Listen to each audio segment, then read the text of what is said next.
Yikes! The transition from LIBOR to SOFR has hit a snag, with traders embracing this new way to make money, but corporations hesitating on issuing the debt tied to this new benchmark. That's not good because the 2021 deadline is looming. I'm also going to give you an update on the Fed's balance sheet and how it continues to expand to support the repo market and, oh, dare I say it, also the stock market. Plus, we need to talk about the current trade deals between China and also the USMCA. Finally, we got to do a little update on Iran. This and more coming up.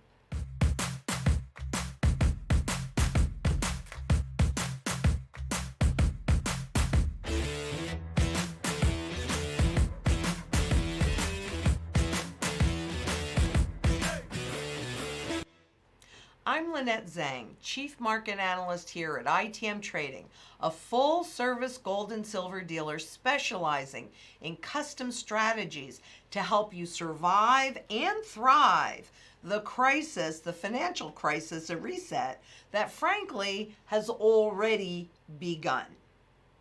So I did notice that there were comments on a previous video that I did on what was happening in Iran. And what I need to tell you, and please be aware of this, particularly when I'm doing the headline news, is that I'm pulling it from what most people think of as credible sources.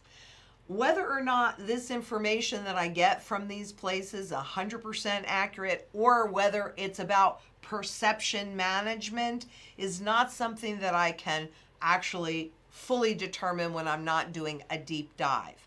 But this I can tell you absolutely. Around every single financial reset, there is always a war. So wherever that starts, I'm sorry, but it probably doesn't really matter where it starts. It just matters that it can distract us, so we're looking over here while the change is over there. One of the things, though, that could absolutely take the system down, and we've been talking about this for years, is what's happening with the LIBOR and the SOFR. If you're new to this, you're probably saying, what are those things? So I'm just going to go over that briefly. The LIBOR is an interest rate benchmark that Wall Street created, and it is a stated benchmark. It's just a small group of banks that get together and say, I think the interest rates are should be this, I think the interest rates should be that. In 2012, it came out that they were using that ability to manipulate the interest rates and make money for themselves. Shocker! But that statement of the interest rates and the LIBOR is going away. There are hundreds of trillions of contracts that are written that contain this benchmark. If any of those contracts mature after December 31st of 2021, when the LIBOR benchmark is scheduled to not exist anymore, it could create a huge it will create a huge problem in all the markets, because originally I think there was something like $640 trillion worth of contracts. That's mortgages, that's credit cards, that's auto loans. More dangerous than that, that's derivative contracts, where you have to get everybody to agree. So some key central banks globally have come out with their own new benchmark. I've done a lot of work on this. You can go into our blog post and Google LIBOR, and all of that will come up. But in the US, it's the SOFR, S-O-F-R. So recently, this is something that I follow like a hawk, quite honestly, but the debt sales for the LIBOR replacement are down. Now, here's the thing. The estimated current level of contracts that will mature after that 2021 deadline is $340 trillion, which is many times greater than the global gross domestic product, or GDP. So while those derivative traders just love any new way that they can push a button and create a new product to make money, you still need some level of debt issuance tied to the SOFR in order for that market to thrive. So far, even though the traders have doubled their contracts, the companies have issued 3.9 billion. That's down less than 1/10 of the peak issuance that it hit in August.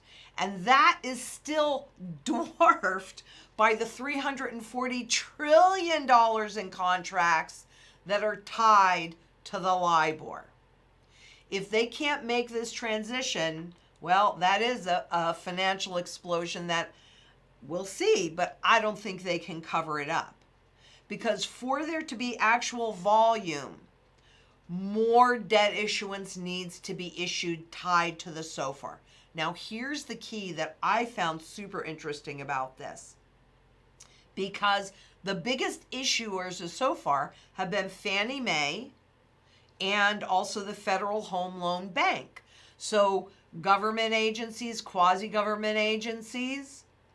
And in here, the decision by the Federal Home Loan Bank to scale back these sales was responsible for much of the decline. So there's something that's going on here.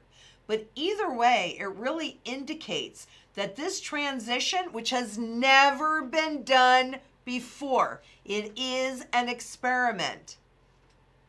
Is this going to be able to happen by 12/31/21? We're already in 2020. That clock is counting down. We'll see. So when people ask me of a drop dead deadline, look, I'm not saying they can't change their mind right at the tail end because they're having trouble, whether it's the US or Great Britain has one, Switzerland has one. They have to create a market and they're having trouble doing it. And it has to be a deep and robust market. They're having trouble doing it. This is a very, very, very big deal. If you're not familiar with it, I'm really going to encourage you to go back and look at the other work that I have done on this. And I know I'm taking too much time today. Here are the graphs on the Fed balance sheet, which is right here, and the repo holdings. So some did get paid off. You can see when it declines like that, that's money coming out of the system. So that would indicate that there were some that actually did return the equity that they used, and that's why you see that decline. But look at the Treasury bill holdings. The most current data that I have on this is through January 8th. So next week, as you know, I will update you again. The biggest key in here, though, is the use of emergency liquidity facilities. It is the central banks that are supporting all of these markets. Why do you see the stock market making new highs? Because the central banks are issuing new money. And what happens when they do that is it goes into the banks. And then the banks loan it out and support stocks and support bonds and support whatever targets they choose. And we're going to be talking a lot more about that next week. But I think it's interesting that the Fed warns of economic ruin when governments print money to pay off debt. Guess what? Ta-da! And this is just a little piece. So they are doing that. And of course, we are coming to economic ruin because the more new money that they create, the less value that the money has. The money that's already out there, the money that you and I work for and save. And finally, I thought this was really interesting. Economic doom loops get hard to avoid in the 20s because they know that if the real estate market goes down, well, guess what? People are not going to be able to take out these home equity loans to support their spending and taking on more debt. They know that the difference between the banks borrowing money from the government to buy government bonds to support that whole doom loop. That's what we saw happen in 2014 in Europe. That's not going to be able to happen. So we're going to keep our eyes out for these and many other economic doom loops, but I think this is the year for it. Now, I wanted to briefly, and I'm talking fast on here, U.S.-China signs trade agreement. This is phase one. I hear some discussion back and forth, but it's really about giving a boost to the markets because the global economy has been slowing and we didn't take off the tariffs. We just are not going to add any new ones on for a while. Also, we did get the Senate approve the USMCA. Well, actually, when you see this yesterday morning, it still has to be approved by the president. It probably will. So, hey, let's celebrate. Let's have these markets go up. But what I also wanted to point out on this same page, the House sends impeachment charges to the Senate for trial. And this is really far more important, in my opinion, than that. Weaker Fed loses grip on the economy. The Federal Reserve and other central banks for years had power to steer booms and busts. They are losing that ability. Do you see and hear how often this is questioned? This is a con game. It's dependent upon confidence, and confidence in the central bankers is waning. When the public loses confidence, it's game over. And finally, I wanted to bring up Iran. 3 hours from alert to attacks, the race to protect U.S. troops. So there was an alert that came to the White House shortly after 2 p.m. on Tuesday, a flash message from American spy agencies warning that there was an imminent attack. 3 hours later, a hail of ballistic missiles launched from Iran crashed into those two bases, but nobody was killed. I also find it really interesting that when Iran shot down that commercial airline, it wasn't questioned whether or not it was intentional. Immediately, everybody went ahead and said, oh, this must have been a mistake. So they needed to pull back the friction that was happening because we were seriously on the verge of World War III. Remember, wars always accompany financial system resets, particularly in large ones like this. There's always a lot of chaos, not just wars, but lots of chaos like we're seeing right now. But don't worry, be happy. Stock market's making new highs. We're going to talk more about that next week when I do a piece on the melt up. So next week, I'm going to interview with SGT. That's always a great interview. If you have any questions about this, please send them to questions@itmtrading.com. And don't forget to visit our blog, itmtrading.com/blog. And you can find this and all of our other work on Brighteon.